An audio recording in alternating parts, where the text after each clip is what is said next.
আলাইকুম। আমি খালেদা সুলতানা, প্রভাষক রসায়ন, Baluakandi doctor Abdul Gaffar school and college. সুপ্রিয় শিক্ষার্থীবৃন্দ, আজকে আমি রসায়ন প্রথম পত্রের দ্বিতীয় অধ্যায় গুণগত রসায়ন থেকে কোয়ান্টাম সংখ্যা নিয়ে তোমাদের সামনে আলোচনা করব। তো প্রথমেই আমরা জেনে নেই কোয়ান্টাম সংখ্যা কী। আমরা জানি কোনো একটি ইলেকট্রন কোনো পরমাণুর বিভিন্ন শক্তি স্তরে আবর্তনশীল অবস্থায় থাকে। বিভিন্ন শক্তি স্তরে ইলেকট্রনগুলো আবর্তনশীল অবস্থায় থাকে। এখন ইলেকট্রনটি কোন শক্তি স্তরে আছে এবং শক্তি স্তরটি বৃত্তাকার না উপবৃত্তাকার এবং ইলেকট্রন ঘড়ির কাঁটার দিকে না বিপরীত দিকে ঘুরছে, এই সকল বিষয় প্রকাশক কিছু সংখ্যার অবতারণা করা হয়। সেই সংখ্যাগুলোকে আমরা নর্মালি কোয়ান্টাম সংখ্যা বলি। তো কোয়ান্টাম সংখ্যা চারটা। একটা হলো প্রধান কোয়ান্টাম সংখ্যা, সহকারী কোয়ান্টাম সংখ্যা, চৌম্বক কোয়ান্টাম সংখ্যা, স্পিন কোয়ান্টাম সংখ্যা। তো প্রথমেই আমরা দেখে নেই যে প্রধান কোয়ান্টাম সংখ্যা কি।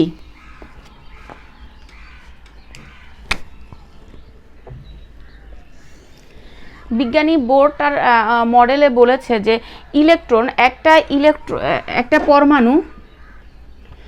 একটা পরমাণু তার নিউক্লিয়াসের চারপাশে বিভিন্ন কক্ষপথে আবর্তনশীল অবস্থায় থাকে। এই যে আবর্তনশীল যে কক্ষপথগুলো, সেগুলোকে আমরা নর্মালি প্রধান কোয়ান্টাম সংখ্যা বলি। অর্থাৎ এগুলোকে আমরা প্রধান কোয়ান্টাম সংখ্যা বলি। এই প্রধান কোয়ান্টাম সংখ্যাকে আমরা এন দ্বারা সূচিত করি।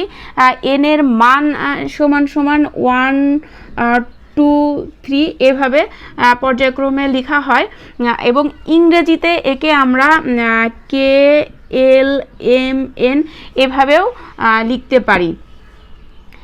অর্থাৎ এন সমান যখন 1, তখন এটাকে আমরা প্রথম শক্তি স্তর বলি। শক্তি স্তর যখন n সমান 2, সেটাকে আমরা দ্বিতীয় শক্তি স্তর বলি। এভাবে n সমান যখন 3, তখন সেটাকে আমরা তৃতীয় শক্তি স্তর বলি। আর যদি এটা আমরা ইংরেজিতে এটাকে আমরা বলতে চাই, তো সেক্ষেত্রে আমরা যখন প্রথম শক্তি স্তর, তখন ওটা কে সেল প্রথম শক্তি স্তর হলে কে সেল, দ্বিতীয় শক্তি স্তর হলে কে এল সেল, তৃতীয় শক্তি স্তর হলে এম সেল। এভাবে পর্যায়ক্রমে আমরা লিখতে পারি।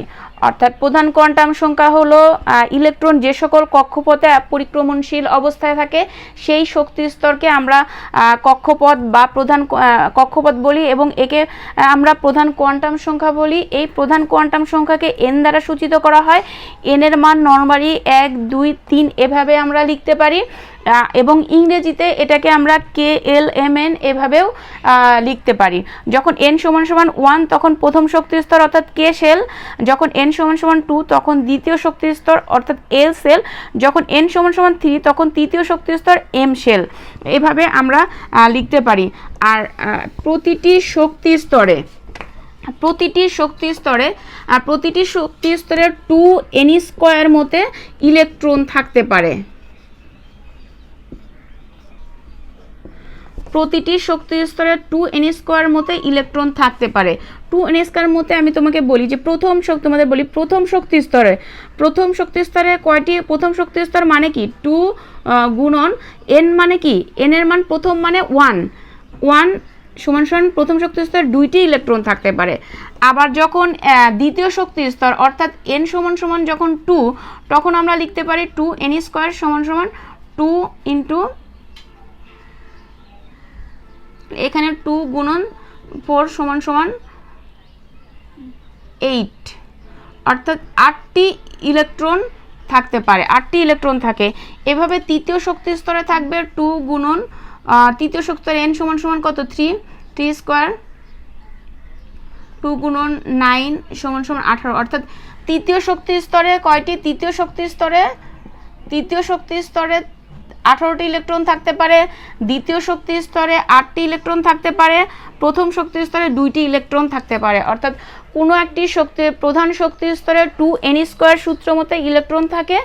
প্রথম শক্তি স্তরে 2টি, দ্বিতীয় শক্তি স্তরে 8টি এবং তৃতীয় শক্তি স্তরে 18টি। এভাবে আমরা চতুর্থ, পঞ্চম, ষষ্ঠ, সপ্তম বের করতে পারি।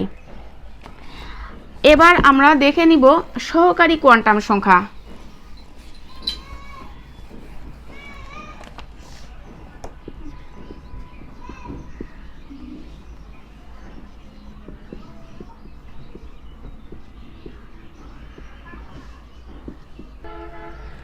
এবার সহকারী কোয়ান্টাম সংখ্যা, সহকারী কোয়ান্টাম সংখ্যাকে এল দ্বারা সূচিত করা হয়। তো আমরা প্রধান কোয়ান্টাম থেকে দেখতে পেলাম যে ইলেকট্রনগুলো যে বিভিন্ন শক্তি স্তরে যে আবর্তনশীল অবস্থায় থাকে সেই শক্তি স্তরগুলোকে আমরা প্রধান কোয়ান্টাম সংখ্যা বলি, এবং এই সব শক্তি স্তরে ইলেকট্রনগুলো যে আবর্তনশীল অবস্থায় থাকে, তো এই প্রতিটি শক্তি স্তরে আবার কতগুলো উপস্তরে বিভক্ত থাকে। তো সেই উপস্তরগুলোকে বোঝানোর জন্য আমরা সহকারী কোয়ান্টাম সংখ্যার অবতারণা করা হয়। তো সেই ক্ষেত্রে সহকারী কোয়ান্টাম সংখ্যা এল দ্বারা সূচিত করা হয়, এবং এল এর মান 0 সহ n-1 পর্যন্ত হতে পারে। অর্থাৎ শক্তি স্তরে, বিভিন্ন শক্তি স্তরে আবার কতগুলো উপশক্তি স্তর আছে, সেই উপশক্তি স্তরের আকৃতি, ইলেকট্রনের গতিপথের আকৃতি বোঝানোর জন্য সহকারী কোয়ান্টাম সংখ্যার অবতারণা করা হয়। সহকারী কোয়ান্টাম সংখ্যাকে এল দ্বারা প্রকাশ করা হয়। এল এর মান নর্মালি 0 সহ n-1 পর্যন্ত হতে পারে। অর্থাৎ যখন n = 1 তখন এল = আমরা লিখতে পারি n-1 মানে 0। যখন n = 2 তখন এল = আমরা লিখতে পারি 0 সহ। তাহলে 0 n-1 মানে কি, n এর মান 2 - 1 দ্বিতীয় শক্তি স্তরে সমান কি হয়, 1 হয়। তাহলে 0 এবং 1, অর্থাৎ প্রথম শক্তি স্তরে একটি উপস্তরে, প্রথম শক্তি স্তরে উপস্তরের সংখ্যা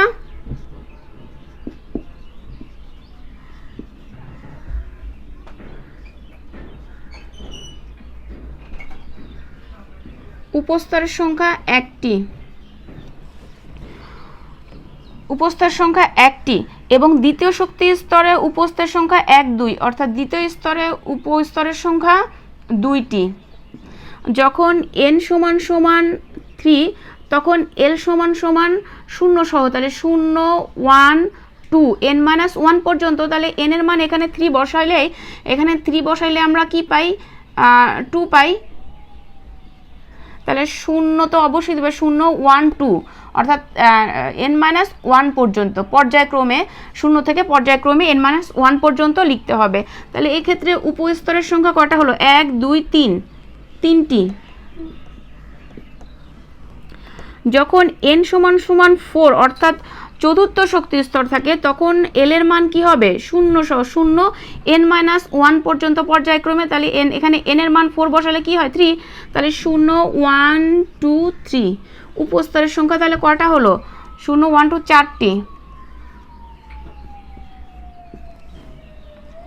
4টি।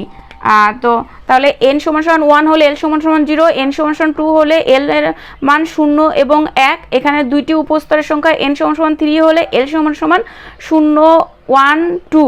এখানে অর্থাৎ 3টি উপস্তর। n = 4 হলে l = 0, 1, 2, 3, অর্থাৎ এখানে উপস্তরের সংখ্যা 4টি। তো l এর মান, এখন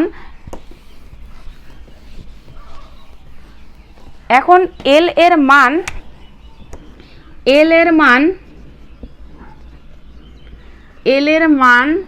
0, 1, 2, 3 হলে, 0, 1, 2, 3 হলে এই সকল উপস্তরগুলোকে আমরা যথাক্রমে S, P, D, F নামে অভিহিত করি। অর্থাৎ এল এর মান যখন 0, 0, 1, 2, 3 তখন আমরা এই সকল উপস্তরগুলোকে S, P, D, F এভাবে অভিহিত করে থাকি। অর্থাৎ এখন আমরা দেখতে পাই যে দ্বিতীয়, এর আগে আমরা দেখেছিলাম যখন L = 0 তখন একটি S এর মান 0, যখন L = 0 তখন আমরা S বলতে পারি, যখন L এর মান 1 তখন ওটাকে আমরা P বলতে পারি, যখন L এর মান 2 তখন ওটাকে আমরা D অরবিটাল বলতে পারি, যখন L এর মান 3 তখন ওটাকে আমরা F অরবিটাল বলতে পারি। সাধারণত যে কোনো প্রধান শক্তি স্তরে সর্বাধিক 4টি উপস্তর থাকতে পারে। এরপর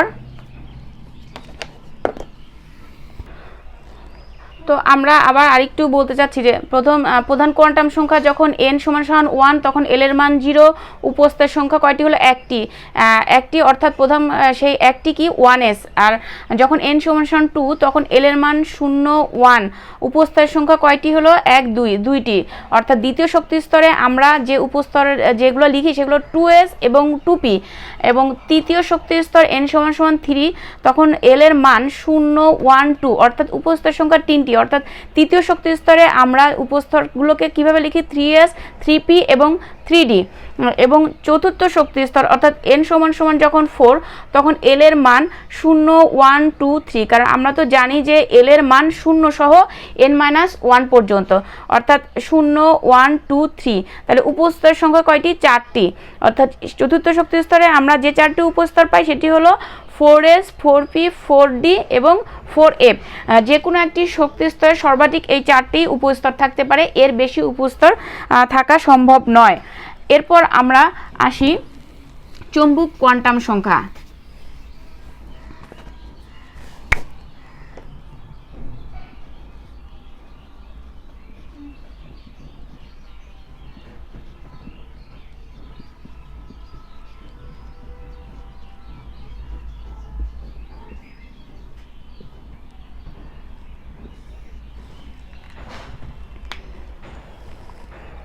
চৌম্বক কোয়ান্টাম সংখ্যা একে m দ্বারা সূচিত করা হয়। আমরা জানি যে পরমাণুর কেন্দ্রে ধনাত্মক চার্জযুক্ত নিউক্লিয়াস থাকে এবং কক্ষপথে কি থাকে? ঋণাত্মক চার্জযুক্ত ইলেকট্রন থাকে। এই ধনাত্মক চার্জযুক্ত নিউক্লিয়াস এবং ঋণাত্মক চার্জযুক্ত ইলেকট্রনের কারণে এক ধরনের বিদ্যুৎ ক্ষেত্রের বা চৌম্বক ক্ষেত্রের সৃষ্টি হয়। এর ফলে ইলেকট্রনের একটা ত্রিমাত্রিক দিক বিন্যাস ঘটে। আর এইটি প্রকাশ করার জন্যই নরমালি চৌম্বক ক্ষেত্রের আবিষ্কার করা হয়। চৌম্বক ক্ষেত্রকে m দ্বারা প্রকাশ করা হয়, আর m এর মান l এর মানের উপর নির্ভরশীল। অর্থাৎ m এর মান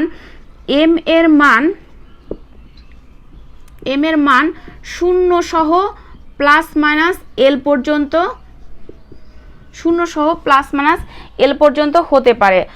গাণিতিকভাবে এটাকে আমরা লিখতে পারি m সমান সমান মাইনাস l বা প্লাস m যেটাই দেই, তারপরে 0, তারপরে প্লাস l, এভাবে আমরা লিখতে পারি। তো আমরা একটু দেখে নেই, যখন n সমান সমান 1 তখন l সমান সমান আমরা কি দেখেছিলাম? 0। l সমান সমান 0 হলে, কারণ l এর মান 0 সহ n-1 পর্যন্ত, তাহলে আমরা m এর ক্ষেত্রে কি লিখতে পারি? m সমান সমান 0 সহ মাইনাস l, 0 প্লাস l। এখন 0 সামনে প্লাস মাইনাস একই কথা, তাহলে m এর মান একটি, সেটা হলো 0।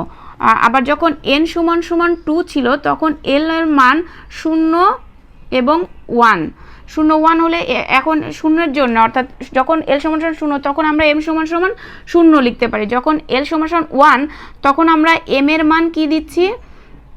-1, 0 প্লাস 1, অর্থাৎ -1 মানে -l মানে এখানে -1, 0 দিলাম প্লাস l দিলাম, অর্থাৎ প্লাস l মানে 1। এখন যখন n সমান সমান 3 তখন l সমান সমান আমরা পাই 0, 1, 2, অর্থাৎ n-1 পর্যন্ত। তাহলে সেক্ষেত্রে m এর মান 0, যখন আরেকটা জিনিস, যখন l এর মান 0 তখন চোখ বন্ধ করে m এর মান 0ই হবে। যখন l সমান সমান 1 তখন m এর মান আমরা পাই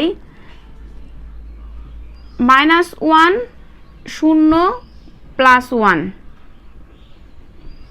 যখন l এর মান 2 তখন m এর মান আমরা লিখতে পারি -2, -1, পর্যায়ক্রমে যেতে হবে, তারপর 0 আসবে, তারপর আবার প্লাস 1 ছোট থেকে, আবার প্লাস 2। যখন l এর মান, যখন n সমান সমান 4 তখন l সমান সমান 0, 1, 2, 3। এক্ষেত্রে m এর মান m সমান সমান 0, m সমান সমান -1 বা প্লাস 1 যেটাই আগে দাও না কেন, এরপরে 0 দিতে হবে, তারপরে প্লাস 1। m এর মান -2 পর্যায়ক্রমে আসতে হবে, তারপরে 0, তারপর 1 মাইনাস 2 সরি প্লাস 1 প্লাস 2। আবার যখন এল এর মান 3 তখন এম সমান সমান তাহলে -3 -2 -1 0 আবার +1 +2 +3। আশা করি কীভাবে বের করতে হয় সেটা তোমরা বুঝতে পেরেছো।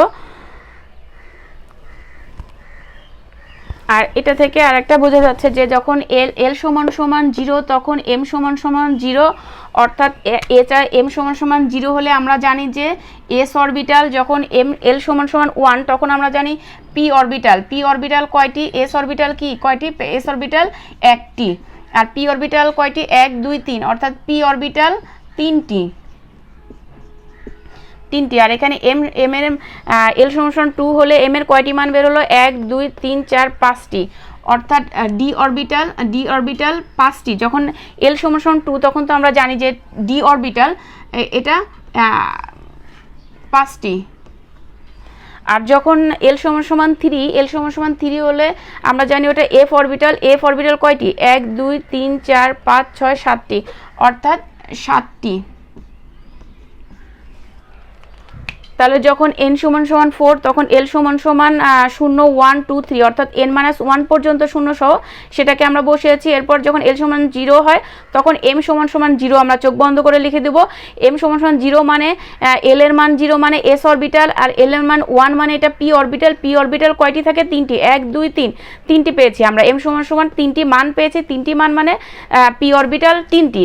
আর l সমান 2 হলে m সমান আমরা কি লিখলাম -2, যেহেতু আমরা জানি যে m এর মান 0 সহ প্লাস মাইনাস 0 সহ কি প্লাস মাইনাস l, অর্থাৎ প্লাস l 0 তারপরে মাইনাস l, এভাবে আমাদের লিখতে হবে।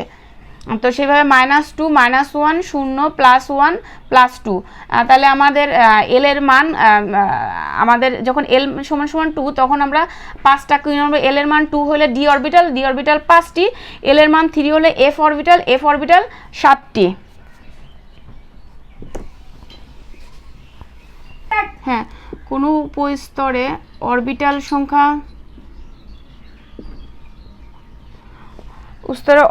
সংখ্যা নর্মালি 2l + 1 এর দ্বারা এর মাধ্যমেও পাওয়া যায়। যেমন এল এর মান এস অরবিটাল এল এর যে কোনো মানের জন্য কোনো উপস্তরে অরবিটাল সংখ্যা 2l + 1। যখন আমরা জানি এস উপশক্তি স্তরে অরবিটাল সংখ্যা কয়টি, অর্থাৎ 2 গুণন এস উপশক্তি স্তর, মানে এল এর মান কত হলে আমরা এস লিখি, এল এর মান 0 হলে আমরা জানি 0 1 2 3। আমরা কি বলেছিলাম, এটা তো এল এর মান, অর্থাৎ এস পি ডি এফ, অর্থাৎ এখানে এস অরবিটাল আছে, তার মানে কি এল এর মান আমরা কত বসাবো, এল এর মান কত বসাবো 0। এটা তো এল এর মান ছিল না, এটা এল সমান আমি লিখেছিলাম 0 1 2 3। এল এর মান 0 1 2 হলে যথাক্রমে S P D F orbital বলা হয়।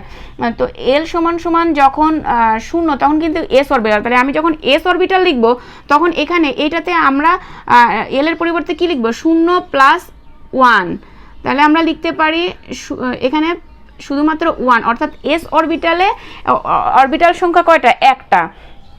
আর ঠিক অনুরূপভাবে পি অরবিটাল, যখন আমরা পি অরবিটাল সংখ্যা বের করব তখন আমি এখানে 2 গুণন এল এর মান কি বসাবো, পি অরবিটাল তখন 1 বসাবো, 1 + 1।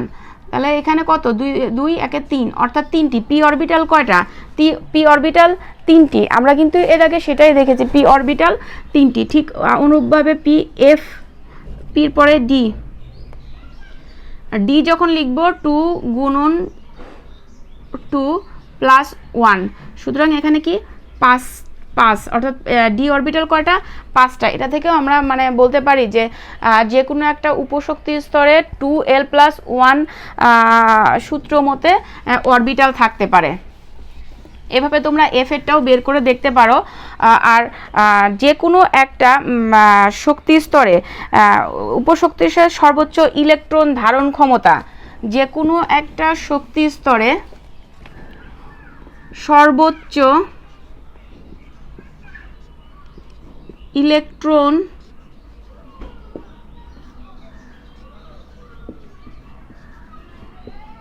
ধারণ ক্ষমতা কতটুকু তা আমরা যে সূত্রের সাহায্যে বের করব তা হলো 2 × 2l + 1। এই সূত্র মতে আমরা দেখতে পাবো যে কোনো একটি উপশক্তি স্তরে অর্থাৎ কয়টি ইলেকট্রন থাকতে পারে। মনে করি যে এস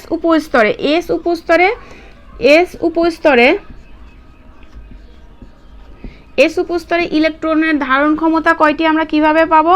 তাহলে এস উপস্তরে এই সূত্র থেকে আমরা বসালে পরে আমরা এস উপস্তরে কয়টি ইলেকট্রন থাকতে পারে আমি সেটা 2 × l এর মান অবশ্যই 0, যেহেতু এস উপস্তর +1 সমান এখানে 0 1 আর 2টি, অর্থাৎ আমরা লিখি কিন্তু 1s2 এভাবে লিখি। তারপরে আবার যখন দ্বিতীয় শক্তি স্তরে অরবিটাল 2s এবং 2p দুইটা উপস্তর আছে, সেটাকে আমরা 2s2 2p6 এভাবে লিখি। 6টা কেন লিখি, কিভাবে লিখি? কারণ p উপস্তরে ইলেকট্রন ধারণ ক্ষমতা এই সূত্রতে আমি বসিয়ে দেই 2 গুণন, এখানে আমি p লিখেছি, p লিখে l এর মান 1 হলেই তো p, তাহলে l এর মান 1 + 1, এখানে আমি 2 গুণন 3 6টি, অর্থাৎ p উপস্তরে 6টি ইলেকট্রন থাকতে পারে। ঠিক অনুরূপভাবেও আমরা ডিতে দেখতে পারি যে 10টি, এফে 14টি ইলেকট্রন ধারণ ক্ষমতা থাকে প্রতিটি উপস্তরের। এরপর আমরা স্পিন কোয়ান্টাম সংখ্যা নিয়ে আলোচনা করব। স্পিন কোয়ান্টাম সংখ্যাকে এস দ্বারা সূচিত করা হয়। নর্মালি ইলেকট্রন তার নিজ অক্ষের চতুর্দিকে যে আবর্তন করে, সেই আবর্তন করার অবস্থায় সে ঘড়ির কাঁটার দিকে না ঘড়ির কাঁটার বিপরীত দিকে আবর্তন করছে, সেটি প্রকাশ করার জন্য এই কোয়ান্টাম সংখ্যার অবতারণা করা হয়। আর এস এর দুইটি মান থাকে। এস এর দুটি মানের মধ্যে একটি হলো +12, একটি ইলেকট্রনের জন্য +12, আরেকটি ইলেকট্রনের জন্য -12। তো এই ছিল আজকে আমাদের প্রধান কোয়ান্টাম সংখ্যা, সহকারী কোয়ান্টাম সংখ্যা, ম্যাগনেটিক কোয়ান্টাম সংখ্যা এবং স্পিন কোয়ান্টাম সংখ্যা। 4টি কোয়ান্টাম সংখ্যা নিয়ে আজকের আলোচনা। ধন্যবাদ সবাইকে, আল্লাহ হাফেজ।